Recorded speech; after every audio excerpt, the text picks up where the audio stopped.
രാധു! ശ്രീനാഥ് അലറി. രാധിക കണ്ണു തുറന്നപ്പോൾ തന്റെ കൈ ആരോ പിടിച്ചിട്ടുണ്ടെന്ന് മനസ്സിലായി. അരുൺ. ശ്രീനാഥിന്റെ ശ്വാസം നേരെ വീണു. അരുൺ രാധികയെ മുന്നോട്ട് വലിച്ചു. Are you okay Radhika? അരുണിന്റെ നെഞ്ചിലേക്ക് വീണ രാധികയോട് അരുൺ ചോദിച്ചു. Yes, thanks. രാധിക അരുണിനെ നോക്കി പറഞ്ഞു. രാധിക ഓടിച്ചെന്ന് ശ്രീയെ കെട്ടിപ്പിടിച്ചു. ശ്രീയേട്ടാ! ശ്രീ അരുണിനെ നോക്കി. താങ്ക്സ്. അരുൺ ചിരിച്ചു. ശ്രീനാഥ് ഗൗരിയെ നോക്കി. ഗൗരിയുടെ മുഖത്ത് ദേഷ്യം നിറഞ്ഞത് ശ്രീനാഥ് കണ്ടു.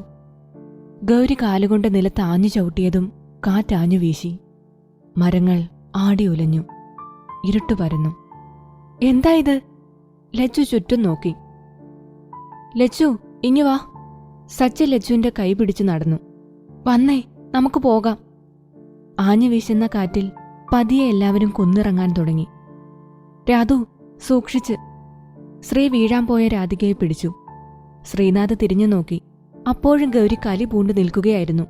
അവളുടെ കണ്ണുകളിൽ ആളിക്കത്തുന്ന പക ശ്രീനാഥ് തിരിച്ചറിഞ്ഞു. ഗൗരിയെ നോക്കിക്കൊണ്ട് തന്നെ ശ്രീനാഥ് രാധികയെ ഒന്നുകൂടി ചേർത്തു പിടിച്ചു. ഗൗരി അരുണിന്റെ കൈ പിടിച്ചു പോകുന്ന ലച്ചുവിനെ നോക്കി. ലച്ചു പിന്നിൽ നിന്ന് അടിയേറ്റതുപോലെ തെറിച്ചു വീണ് താഴെ കുരുണ്ടുപോയി. ലച്ചു! അരുൺ പിന്നാലെ ഓടിച്ചെന്നു. സച്ചിയും. മോളേ! ശ്രീനാഥ് രാധികയെ വിട്ട് ലച്ചുവിന്റെ അടുത്തേക്ക് ചെന്നു. ലച്ചുവിന് ഒരു കല്ലിൽ പിടുത്തം കിട്ടി. ലച്ചു! അരുൺ ലച്ചുവിന്റെ കൈ പിടിച്ച് എഴുന്നേൽപ്പിച്ചു. ലച്ചു! ശ്രീനാഥ് ലച്ചുവിന്റെ അടുത്ത് വന്നിരുന്നു.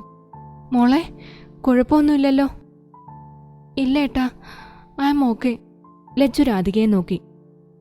കുട്ടേട്ടാ! ലച്ചു രാധികയെ നോക്കി നിലവിളിച്ചു. ശ്രീനാഥ് രാധികയെ നോക്കി. രാധികയുടെ നേരെ ഉരുണ്ടുവരുന്ന പാറക്കല്ല് രാധിക കണ്ടില്ല. ശ്രീനാഥ് എഴുന്നേറ്റ് നെഞ്ചിൽ കൈവച്ചു. നാഗത്താന്മാരെ! ശ്രീനാഥ് ഉരുണ്ടുവരുന്ന പാറക്കല്ലിലേക്ക് നോക്കി നിന്നു. രാധിക ശ്രീനാഥ് നോക്കുന്നത് കണ്ട് തിരിഞ്ഞു നോക്കി. രാധികയെ തൊട്ടു നിൽക്കുന്ന കല്ല് കണ്ട് രാധിക വിറച്ചു. രാധിക ശ്രീനാഥിനെ തിരിഞ്ഞു നോക്കി. ശ്രീനാഥ് ആ കല്ലിലേക്ക് തന്നെ നോക്കിക്കൊണ്ട് നിൽക്കുകയായിരുന്നു. രാധിക ഓടി ശ്രീനാഥിന്റെ പിന്നിൽ നിന്നു. ശ്രീനാഥിന്റെ മുഖത്തെ ഞരമ്പുകൾ വലിഞ്ഞു മുറുകി. ശ്രീനാഥിന്റെ കണ്ണുകൾ ഗൗരിക്ക് നേരെ തിരിഞ്ഞു. ശ്രീനാഥിന്റെ മുഖത്ത് ഗൗരിയോടുള്ള പരിഹാസം നിറഞ്ഞ ചിരി വിരിഞ്ഞു. ഗൗരി വീണ്ടും പാറക്കല്ലിലേക്ക് നോക്കി. അതനങ്ങിയില്ല. നമുക്ക് പോകാം. ശ്രീനാഥ് ഗൗരിയെ നോക്കിക്കൊണ്ട് പറഞ്ഞു. എല്ലാവരും തിരിച്ച് ബംഗ്ലാവിലെത്തി. ഞാനിപ്പോ വരാം, ശ്രീനാഥ് പറഞ്ഞു. എവിടേക്കാ? രാധിക ശ്രീയെ നോക്കി. ഞാനിപ്പോ വരാം, എനിക്ക് ഒരാളെ കാണണം. ശ്രീ, നോ, നീ എങ്ങോട്ടും പോകുന്നില്ല, അരുൺ പറഞ്ഞു. ശ്രീനാഥ് ഒന്നും കേൾക്കാൻ നിൽക്കാതെ ഇറങ്ങി നടന്നു. ഗൗരി! ശ്രീനാഥ് അലറി. അലറണ്ട, ഞാനിവിടെയുണ്ട്. എന്താടി നിന്റെ ശബ്ദത്തിലൊരു തോൽവിയുടെ പകർച്ച? ശ്രീനാഥ് ഒരു ഭ്രാന്തനെപ്പോലെ ഗൗരിയെ നോക്കി ചിരിച്ചു. ഞാൻ തോൽക്കില്ല, കൊല്ലും ഞാൻ അവളെ. എന്നെപ്പോലെ സ്വപ്നങ്ങളുടെ നടുവിൽ അവളും ജീവൻ വെടിയും. നടക്കില്ല ഗൗരി, നീയൊരാത്മാവാകാം, പക്ഷേ എന്നെ നിനക്കറിയാലോ. ഞാൻ എന്തെന്ന് നിനക്കറിയാലോ. അതുകൊണ്ട് വേണ്ട ഗൗരി. ആത്മാക്കളെക്കാൾ വലുതാ ദൈവം എന്നത്. ഞാൻ ദൈവമാണെന്നല്ല, പക്ഷേ അവരുടെ കാവലുണ്ടെനിക്ക്. മുഴുവന്നൂർ വേണ്ടി വന്നു എനിക്ക് ഞാൻ ആരാണെന്ന് മനസ്സിലാക്കാൻ. നിങ്ങൾ ആരായാലും എനിക്കതിലൊന്നുമില്ല. എന്റെ പക തീർത്തേ ഞാനടങ്ങൂ. എനിക്കു മുന്നിൽ തടസ്സമായി വരരുത്. അവളെ നിങ്ങളുടെ ഭാര്യയാക്കാമെങ്കിൽ അവളെ ഇല്ലാതാക്കാനും എനിക്കറിയാം ഡോക്ടർ മിസ്റ്റർ ശ്രീനാഥ് തമ്പി. നമുക്ക് കാണാം ഗൗരി. വീണ്ടും പറയാ, നീ ഈ കളിക്ക് നിൽക്കരുത്. ഗൗരി, നീ കേൾക്കുന്നുണ്ടെന്ന് എനിക്കറിയാം. ഗൗരിയുടെ മറുപടി ഇല്ലാതായപ്പോൾ ശ്രീനാഥ് തിരികെ നടന്നു. ഗാർഡനിലുള്ള ഇരിപ്പിടത്തിൽ ശ്രീനാഥ് വന്നിരുന്നു. തണുപ്പുള്ളതിനാൽ ശ്രീനാഥ് കൈകൾ കൂട്ടിയുരസിക്കൊണ്ടിരുന്നു. പെട്ടെന്ന് മുന്നിലേക്ക് നീണ്ടുവന്ന സിഗരറ്റ് ശ്രീനാഥ് വാങ്ങി. അരുൺ ഇരുന്നു. ലൈറ്റർ ശ്രീക്ക് നേരെ നീട്ടി. ശ്രീനാഥ് അത് വാങ്ങി സിഗരറ്റിന് തീ കൊളുത്തി. 2 വിരൽ കൊണ്ടെടുത്ത് പുക പുറത്തേക്ക് വിട്ടു. ഡ്രിങ്ക്സ് ഒഴിക്കട്ടെടാ? അരുൺ ചോദിച്ചു. വേണ്ട. നീ നിർത്തിയോ കഴിക്കൽ? അരുൺ ശ്രീയെ നോക്കി. ഏറെക്കുറെ. രാധുവിന് ഇഷ്ടമല്ല അതിന്റെ സ്മെൽ. അതുകൊണ്ട്. ഹാ, അങ്ങനെ വരട്ടെ. അല്ലാതെ നീ ഇത് നിർത്തില്ലെന്ന് എനിക്കറിഞ്ഞൂടെ?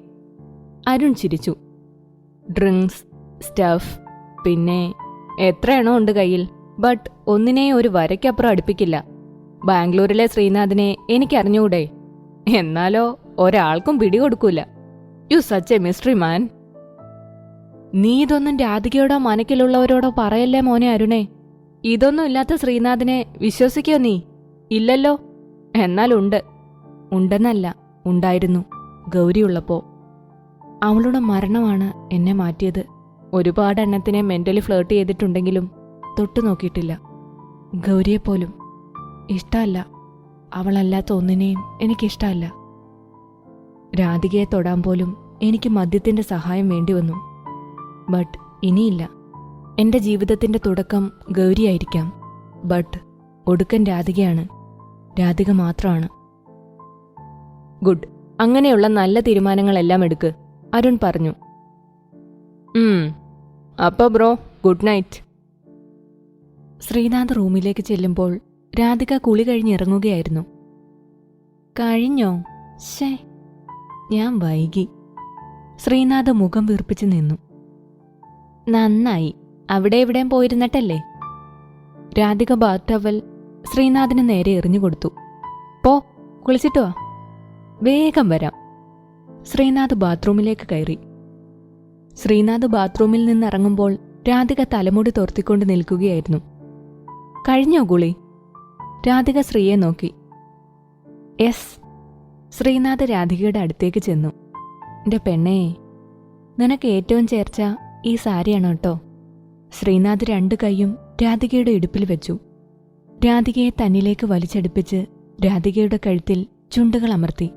രാധിക ശ്രീയെ മുറുകെ പിടിച്ചു നിന്നു. രാധികയുടെ ഹൃദയത്തിന്റെ മിടിപ്പ് കൂടി. അമ്മേ! ശ്രീനാഥ് രാധികയിൽ നിന്ന് മാറി. ലച്ചുവിന്റെ ശബ്ദമാണല്ലോ. ശ്രീനാഥ് ടീഷർട്ട് എടുത്തിട്ട് ലച്ചുവിന്റെ മുറിയിലേക്ക് ഓടി. പിന്നാലെ രാധികയും. എന്താ? ശ്രീനാഥ് റൂമിലേക്ക് ചെല്ലുമ്പോൾ സച്ചി ലച്ചുവിന്റെ അടുത്തുണ്ടായിരുന്നു. പിന്നാലെ അരുണുമെത്തി. എന്താ എന്താ നീ കരഞ്ഞേ? അവിടെ ജനലിന്റെ അടുത്ത് ഒരു രൂപം. അതാ ഞാൻ. ലച്ചു കിതച്ചു പറഞ്ഞു. സച്ചി ജനലിന്റെ അടുത്തേക്ക് പോയി. എടി, അതാ മരത്തിന്റെയാ. കാറ്റത്തനങ്ങുന്നതാ. നിന്നെക്കൊണ്ട് തോറ്റു. ഓരോന്നാലോചിച്ച് കിടന്നിട്ടാ, അരുൺ പറഞ്ഞു. ഒറ്റയ്ക്ക് കിടക്കാൻ പേടിയാണെങ്കി ഞാൻ കൂടെ കിടക്കാൻ ലച്ചു, രാധിക പറഞ്ഞു.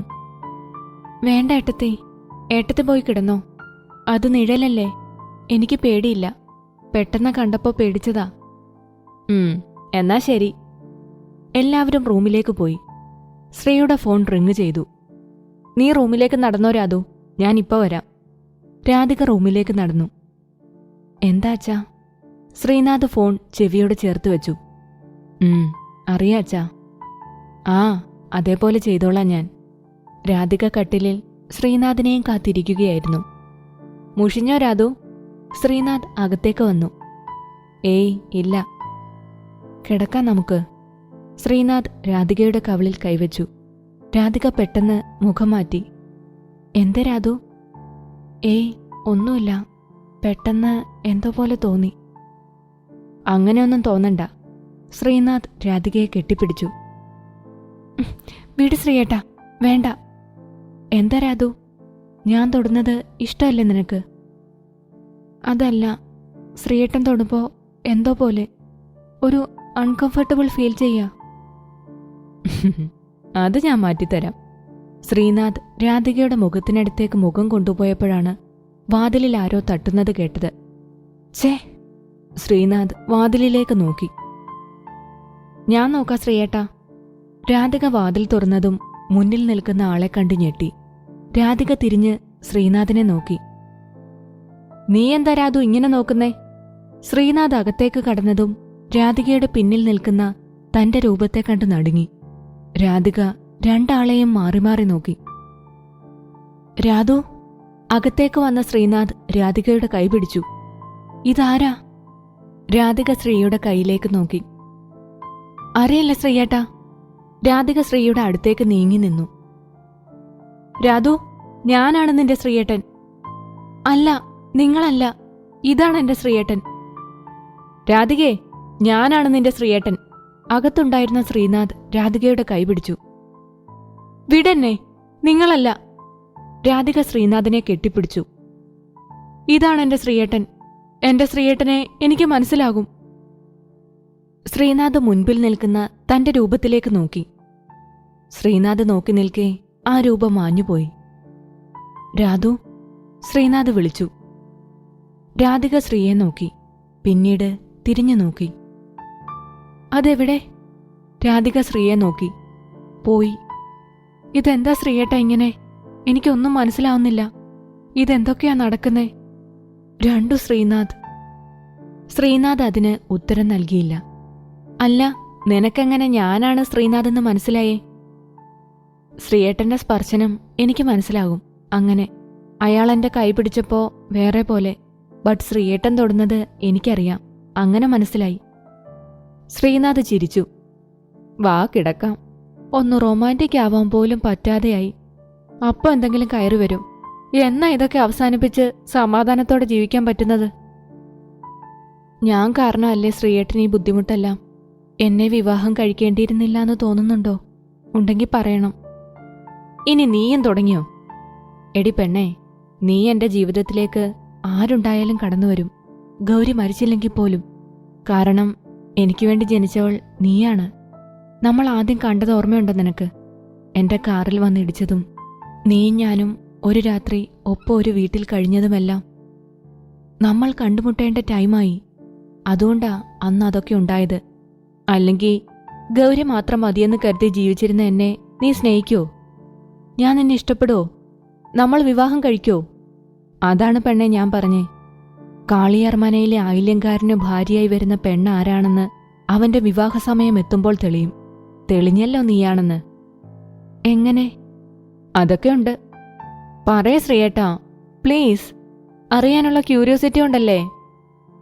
എന്റെ ഈ കഴിഞ്ഞ പിറന്നാളിന് മനക്കിലെ രാജാവിനെ കുടിയിരുത്തിയ മുറിയിൽ പൂജയ്ക്ക് കയറിയപ്പോ എന്റെ കൂടെ മറ്റൊരു രൂപം കൂടിയുണ്ടായിരുന്നു. അതാരാണെന്നറിയോ? ഇല്ല. നിന്റെ. എന്റെയോ?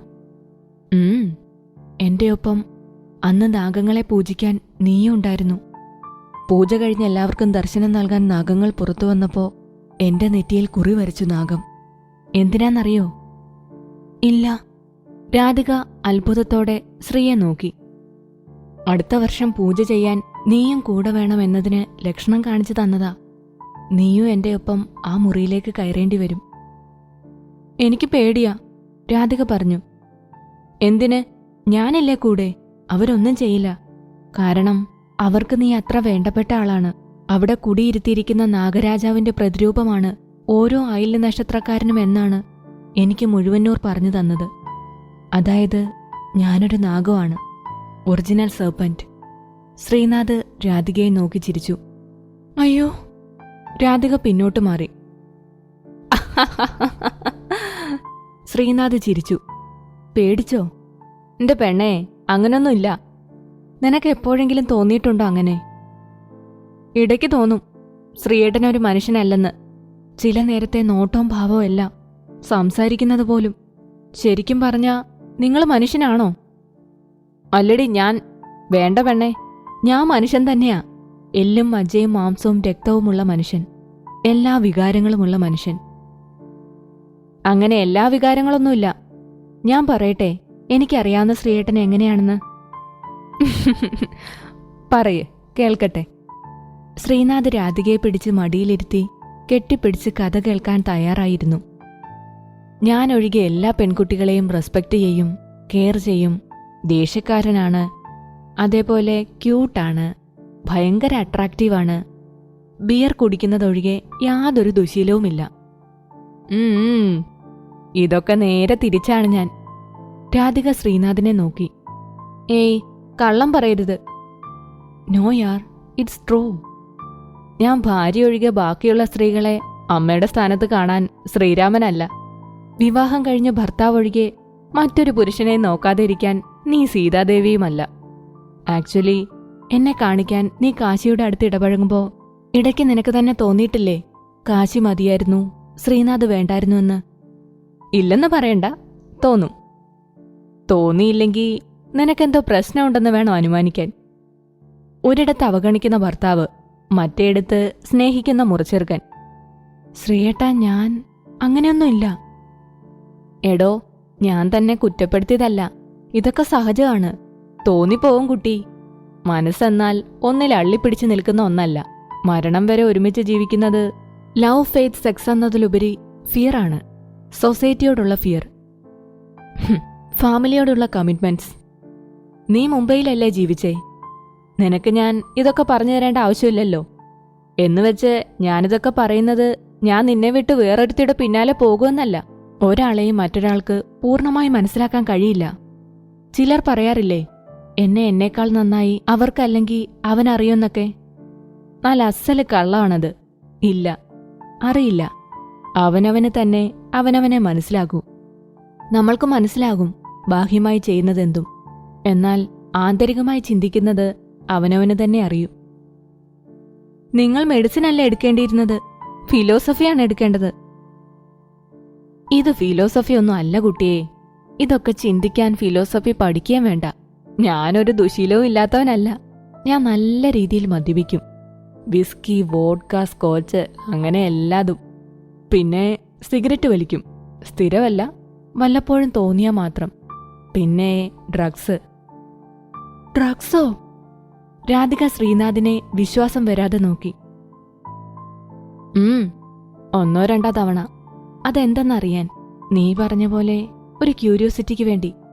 അഡിക്റ്റ് ആയിട്ടില്ല. അതിനു മുൻപ് നിർത്തി. രാധിക മുഖം വീർപ്പിച്ചിരുന്നു. മുഖം വീർപ്പിക്കാറായിട്ടില്ല, അടുത്തത് കേട്ടിട്ട് വീർപ്പിക്കാം. എന്താ അത്? ഇത്രയും പറഞ്ഞത് നീ സഹിക്കും. ഇനി പറയുന്നതാണ് സഹിക്കാത്തത്. ഞാനിത്തിരി സ്ത്രീ വിഷയങ്ങളിൽ തൽപരനാണ്.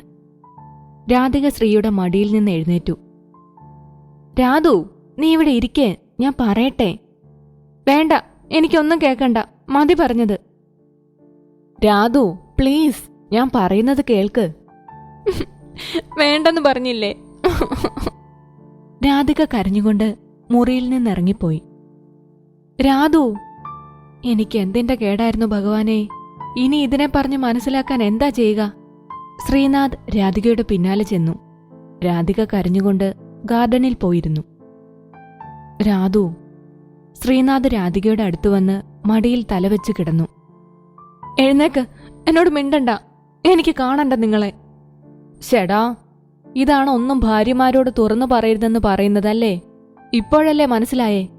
എന്റെ പെണ്ണേ, വേറെ ആരെങ്കിലും പറഞ്ഞ് നീ അറിയുന്നതിനേക്കാൾ നല്ലതല്ലേ ഞാൻ പറയുന്നേ? മതി, എനിക്കൊന്നും കേൾക്കണ്ട. കേൾക്കണം. ഞാൻ സ്ത്രീ വിഷയങ്ങളിൽ തൽപരനാണെന്ന് പറഞ്ഞത് ഞാനൊരു സ്ത്രീലമ്പണനൊന്നുമല്ല. എനിക്ക് ഒരുപാട് ഫ്രണ്ട്സ് ഉണ്ട്, ഗേൾസ് തന്നെ. ബട്ട് ഞാൻ ആരോടും മോശമായി പെരുമാറിയിട്ടില്ല, ഈവൻ ഗൗരിയോട് പോലും. സത്യം പറഞ്ഞാ ഈ ദുശീലങ്ങളെല്ലാം തുടങ്ങിയത് ഗൗരിയുടെ മരണത്തിന് ശേഷമാണ്. ആ ലഹരിയിലെല്ലാം ഞാൻ ഗൗരിയെ മറക്കാൻ ശ്രമിച്ചു. നടന്നില്ല. ബാംഗ്ലൂർ പോയപ്പോൾ പിന്നെ ഫ്രീഡമായി. മന്ത്ലി 2.5 lakh സാലറിയുള്ള ചെറുപ്പക്കാരനായ ഒരു ഡോക്ടർ. അതുപോരെ വഴിതെറ്റാൻ? ഒരു ലഹരിക്കും അവളെ എന്നിൽ നിന്ന് മായ്ച്ചു കളയാനായില്ല. But now I realised actually who is she. ഇപ്പോൾ എനിക്ക് ഒരു ലഹരിയേ ഉള്ളൂ.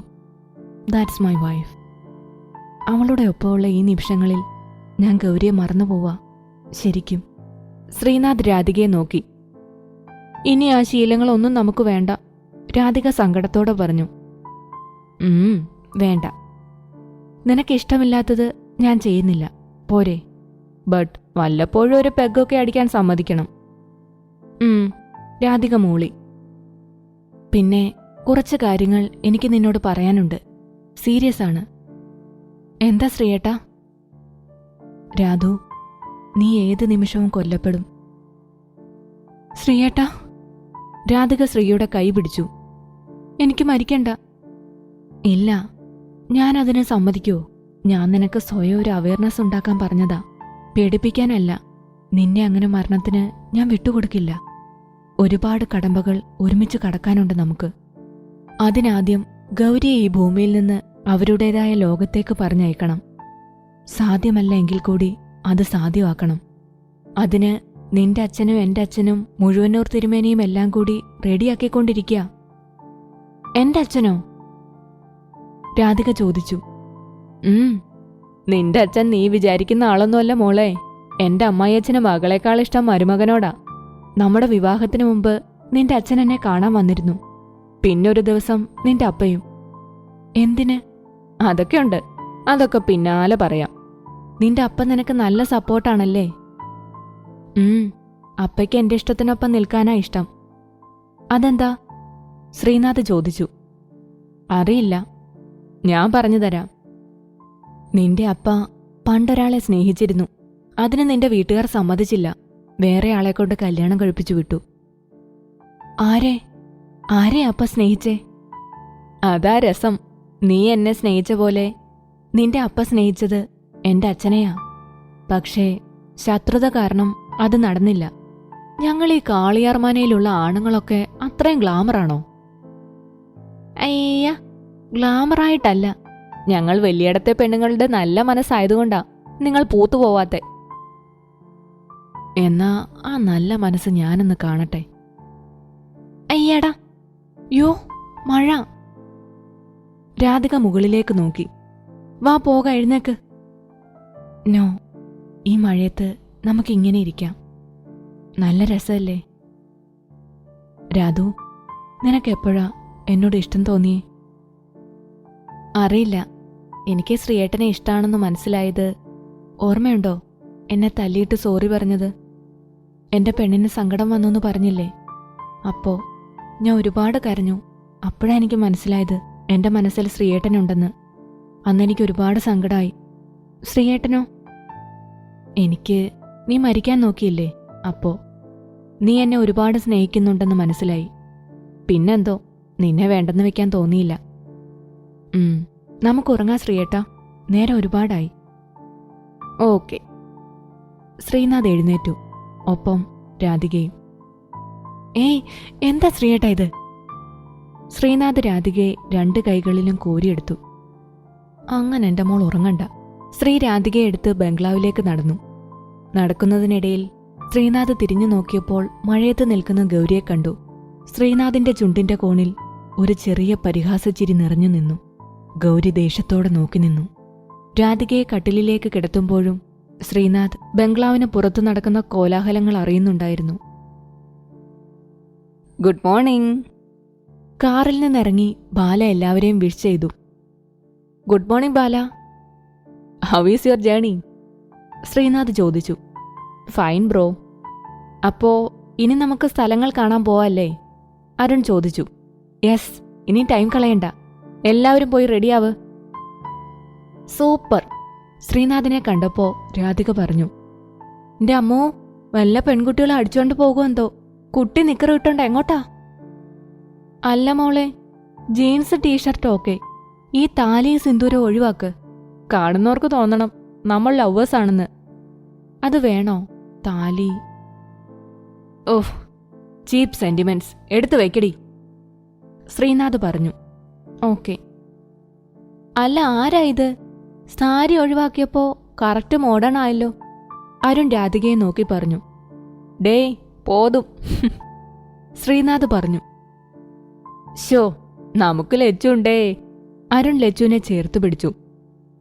അപ്പൊ പോകാം. സച്ചി ബാലയുടെ കൈ പിടിച്ചു നിന്നു. ഫസ്റ്റ് എവിടേക്കാ? സച്ചി ചോദിച്ചു. വാട്ടർഫോൾ ലാസ്റ്റ് പോകാം. ഇപ്പൊ തന്നെ നനഞ്ഞാൽ ശരിയാവില്ല. വെള്ളിലമ്പാറയിലേക്ക് പോകാം നമുക്ക്. പിന്നെ തോട്ടത്തിൽ കയറാം. Suicide point and last waterfall. ഇന്നത്തെ പ്ലാൻ അത്. ഓക്കെ? ഓക്കെ, എല്ലാവരും പറഞ്ഞു. ബ്രോ, സോങ് പോട്. അരുൺ പറഞ്ഞു. Okay bro. Srinath music system on ചെയ്തു. തമിഴ് ഡപ്പാങ്കൂത്ത് സോങ് ആയിരുന്നു. ശ്രീനാഥ് നോക്കുമ്പോൾ രാധിക കൈകൊണ്ട് സ്റ്റെപ്പ് ഇടുകയായിരുന്നു. ശ്രീനാഥ് പാട്ടിന്റെ താളത്തിൽ തലയാട്ടി ഡ്രൈവ് ചെയ്തു. ഗ്ലാസ്. രാധിക ശ്രീക്ക് നേരെ കൈനീട്ടി. ശ്രീനാഥ് തന്റെ മുഖത്തിരുന്ന കൂളിംഗ് ഗ്ലാസ് രാധികയ്ക്ക് കൊടുത്തു. രാധിക അതെടുത്ത് മുഖത്ത് വെച്ച് ഡാൻസ് തുടർന്നു. വെള്ളിലം പാറയുടെ കീഴെ എല്ലാവരും ഇറങ്ങി. ശ്രീനാഥ് കാർ പാർക്ക് ചെയ്യാൻ പോയി. എടാ ക്രിസ്റ്റി, നോക്കടാ. വരുൺ ക്രിസ്റ്റിയെ തട്ടി വിളിച്ചു. ഊപ്സ്, ഏതാടാ ആ കൂളിംഗ് ഗ്ലാസ് വെച്ച പെണ്ണ്? കൊള്ളാലോ. പോവാം. ശ്രീനാഥ് വന്നു. എല്ലാവരും വെള്ളിലം പാറയുടെ മുകളിലേക്ക് നടന്നു. ഫ്രണ്ട്സ് ആണോ അതോ ലവേഴ്സ്? ഇനി കസിൻസ് ആകുമോ? വരുൺ ആലോചിച്ചു നിന്നു.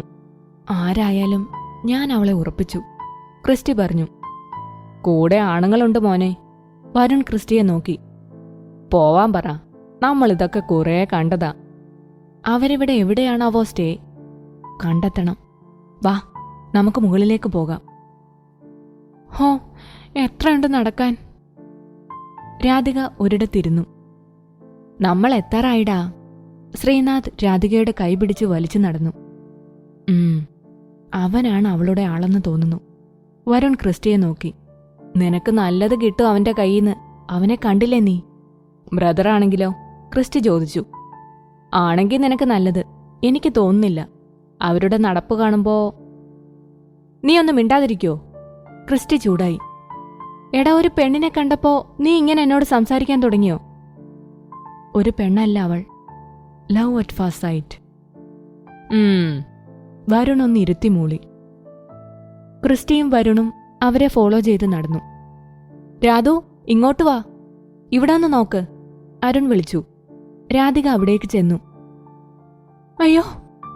രാധിക താഴേക്ക് നോക്കിയതും അരുൺ രാധികയെ പിടിച്ച് തള്ളുന്നതുപോലെ കാണിച്ചു. ഏയ്, നോ! ശബ്ദം കേട്ടിടത്തേക്ക് ശ്രീനാഥും എല്ലാവരും നോക്കി. എന്താ ഇങ്ങനെ കാണിച്ച് അബദ്ധത്തിലെങ്ങാനും വീണാലോ? വിവരമല്ലേ നിങ്ങൾക്ക്? ക്രിസ്റ്റി ചൂടായി. ക്രിസ്റ്റി രാധികയെ നോക്കുന്നത് കണ്ടപ്പോൾ ശ്രീനാഥിന് കാര്യം പിടികിട്ടി. ബ്രോ, ഞങ്ങൾ നോക്കിക്കോളാം, ശ്രീനാഥ് പറഞ്ഞു. നീ ഇങ്ങി വന്നേ. വരുൺ ക്രിസ്റ്റിയെ പിടിച്ച് വലിച്ചു നടന്നു.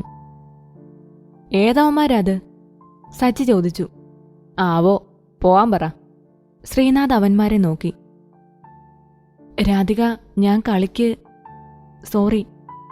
അയ്യേ, എന്താണ് ബ്രോ, ഇതൊക്കെ ഒരു ഫണ്ണല്ലേ? അവന്മാർക്ക് എന്താണാവോ, രാധിക പറഞ്ഞു. വാ, നമുക്ക് ആ ഭാഗത്തേക്ക് പോകാം, ലച്ചു പറഞ്ഞു. എല്ലാവരും കാഴ്ചകൾ കണ്ടു നടക്കുകയായിരുന്നു. അരുൺ ശ്രീനാഥിന്റെ കയ്യിൽ പിടിച്ചു. എന്താടാ? അങ്ങോട്ട് നോക്ക്. അരുൺ പറഞ്ഞിടത്തേക്ക് ശ്രീനാഥ് നോക്കി. ശ്രീനാഥിന്റെ കണ്ണുകൾ മിഴിഞ്ഞു. അവൻ അരുണിനെ നോക്കി. അരുൺ ശ്രീയെയും.